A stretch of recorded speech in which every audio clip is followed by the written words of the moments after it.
Assalamualaikum warahmatullahi wabarakatuh. Semangat pagi teman-teman. Senang sekali bisa kembali berbagi. Kita lanjutkan pembahasan mengenai tafsiran geometris dari turunan, yaitu mengenai titik dan nilai stasioner. Pada pembahasan sebelumnya, kita sudah dapatkan bahwa suatu fungsi f(x) sama dengan 2x pangkat 3 dikurangi 3x kuadrat dikurangi 12x ditambah 7. Itu kalau digambar di garis bilangan kita dapatkan seperti ini ya. Batasnya negatif 1 dan 2, kemudian paling kiri positif, tengah negatif, paling kanan positif. Di pembahasan kemarin sudah kita bahas juga bahwa suatu fungsi itu kalau turunannya lebih dari 0, berarti kalau yang di sini berarti positif, berarti fungsi itu naik. Ya, kita gambar seperti ini. Sedangkan kalau turunannya itu kurang dari 0, kalau di sini kita simbolkan negatif, berarti fungsi itu turun. Nah, pertemuan antara fungsi naik dan fungsi turun ini ada namanya titik stasioner ya. Kalau di grafik ini berarti kita dapatkan bahwa fungsi tersebut mencapai stasioner. Stasioner itu artinya diam sebentar. Ya, diam, berarti dicapai ketika x-nya sama dengan negatif 1 dan x-nya sama dengan 2. Untuk x sama dengan negatif 1, fungsi ini mencapai titik balik maksimum. Kok bisa? Coba kita perhatikan, ini arahnya ke atas kemudian ke bawah. Berarti di sini dia mencapai maksimalnya ketika x-nya sama dengan negatif 1 dan dia mencapai minimal titik balik minimum ketika x-nya sama dengan 2. Nah, pada pembahasan kali ini kita akan menentukan koordinat titik stasionernya. Berarti kalau namanya koordinat, berarti kita mencarinya x, y. Nah, di sini baru kita dapatkan x-nya saja. X-nya untuk maksimum x-nya -1 dan untuk minimum x-nya 2. Nanti kita tentukan koordinat titik baliknya. Titik stasioner itu kan tadi kita bahas ada dua ya. Yang pertama titik balik maksimum. Tadi sudah kita bahas juga bahwa fungsi ini mencapai titik balik maksimum ketika x-nya sama dengan negatif 1. Nah, kita tinggal menentukan y-nya.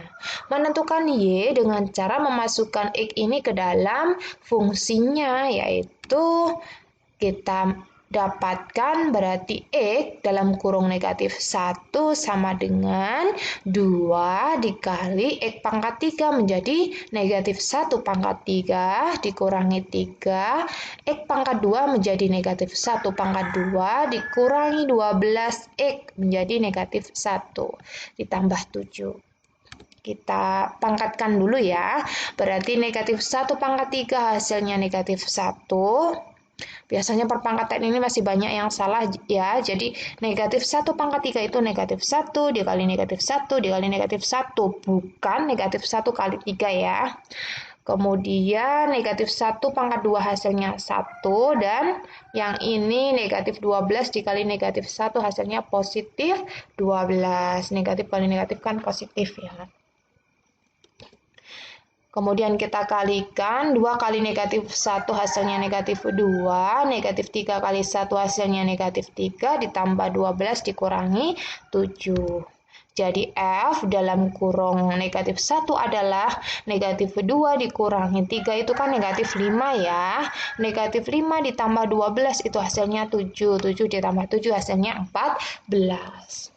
Jadi fungsi tersebut mencapai titik balik maksimum pada koordinat negatif 1,14. Berikutnya kita tentukan titik balik minimumnya. Tadi sudah kita bahas juga bahwa fungsi ini mencapai titik balik minimum ketika x-nya sama dengan 2. Nah, 2 ini kita masukkan ke dalam fungsi tersebut, yaitu fungsi f(x) sama dengan 2x pangkat 3 dikurangi 3x kuadrat dikurangi 12x ditambah 7. Ingat, memasukkannya jangan keliru ya, dimasukkan fungsi awal bukan turunannya.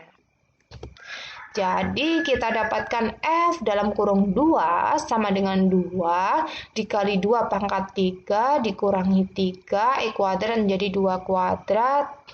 Yang ini negatif 12X menjadi negatif 12 dikali 2 ditambah 7.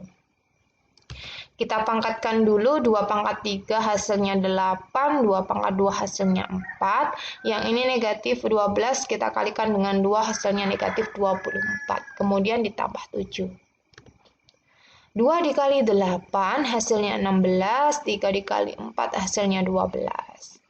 Jadi kita hitung 16 dikurangi 12 hasilnya 4 dikurangi 24 hasilnya negatif 20, negatif 20 ditambah 7 hasilnya negatif 13. Jadi, koordinat titik balik minimum dari fungsi tersebut adalah 2, negatif 13. Titik balik maksimum dan titik balik minimum tadi disebut sebagai titik stasioner. Ya, jadi titik stasioner itu meliputi titik balik maksimum dan titik balik minimum. Jadi koordinat titik stasioner dari fungsi tersebut ada 2, yaitu negatif 1,14 dan 2, negatif 13.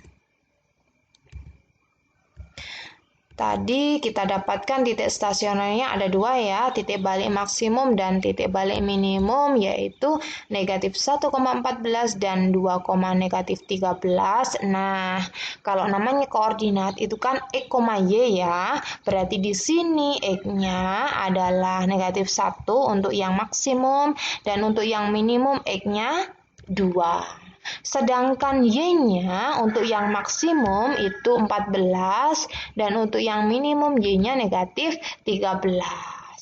Nah, Y ini disebut sebagai nilai balik. Kalau Y pada titik balik maksimum berarti Y-nya ini disebut nilai balik maksimum dan Y pada titik balik minimum disebut sebagai nilai balik minimum.